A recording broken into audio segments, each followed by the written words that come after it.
Meron po ba from the NBI on how do we move forward from this?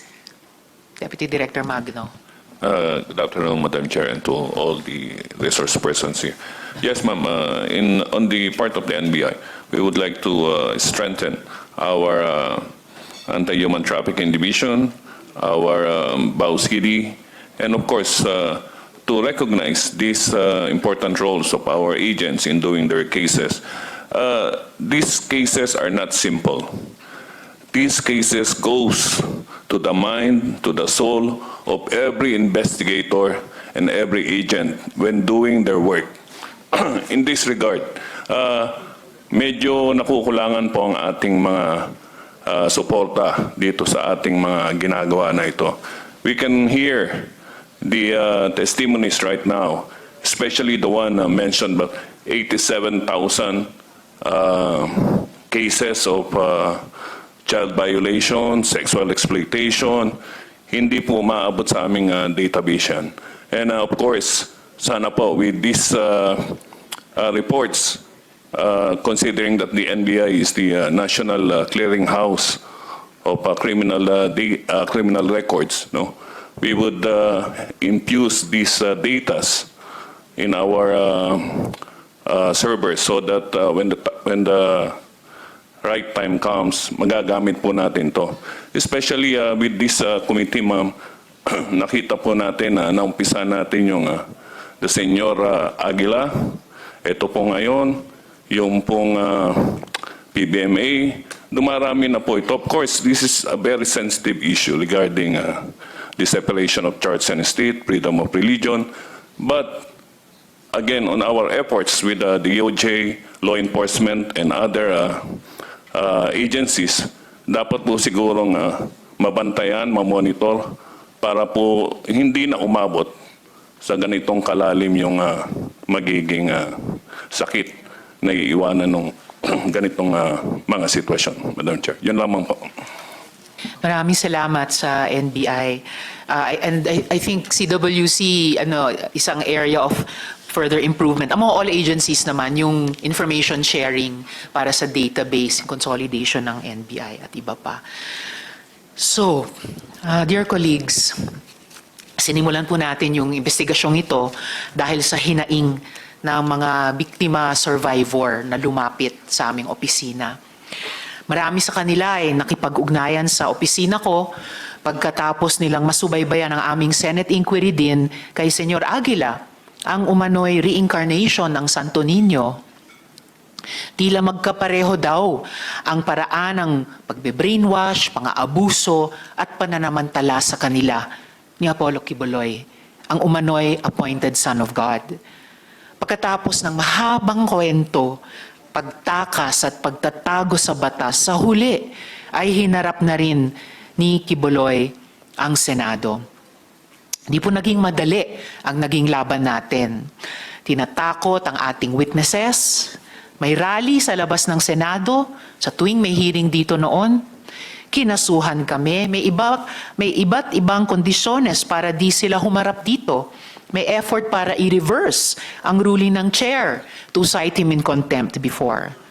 And now, we've heard sa hearing na ito na yung kampo ninyo, binantaan yung mga victim survivors natin, mga witnesses natin, at indirectly binantaan yung sarili kong staff. Pero hindi po tayong lahat nagpatinag. Dahil hindi natin ugaling matinag, lalo naman ng organisasyon na hindi milyon-milyon, libo-libo ang miyembro. So, human scale. Malaki man o maliit, ito ang malinaw.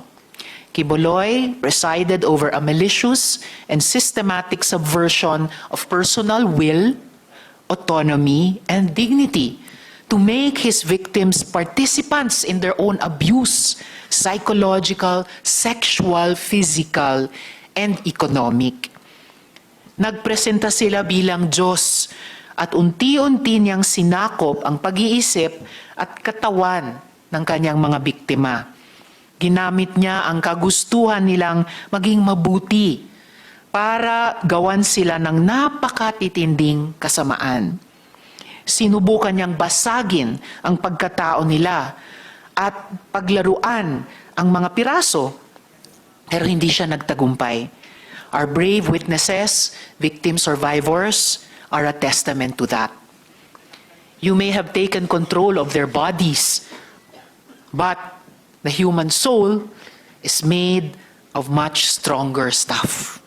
The courage of our witnesses, our victim survivors, is stronger than the divinity you claim.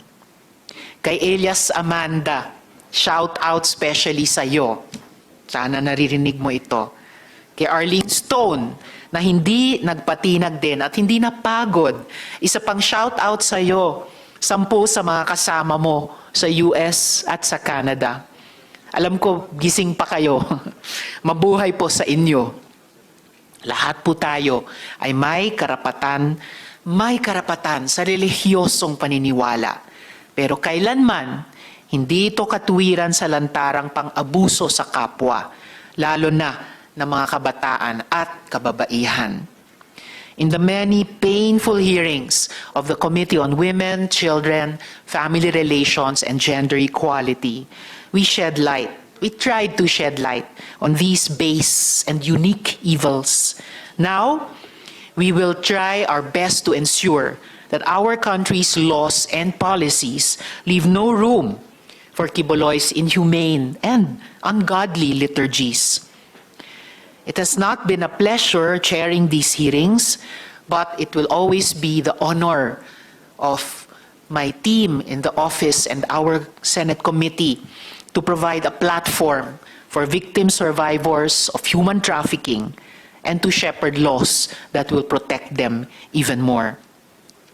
Para kay Amanda, kay Arlene, kay Dindo, kay Jocelyn, kay Edward, kay Joar, kay Elias Marie, sa mga dating witnesses natin na sina Elias Rene at Elias David, of course to Yulia and our friends in Ukraine, and syempre kay Ate Gingging, pagpugay at pasasalamat sa inyong lahat.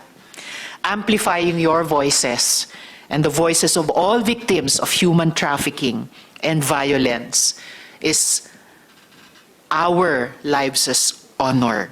Lagit-lagi para kay Inang Bayan.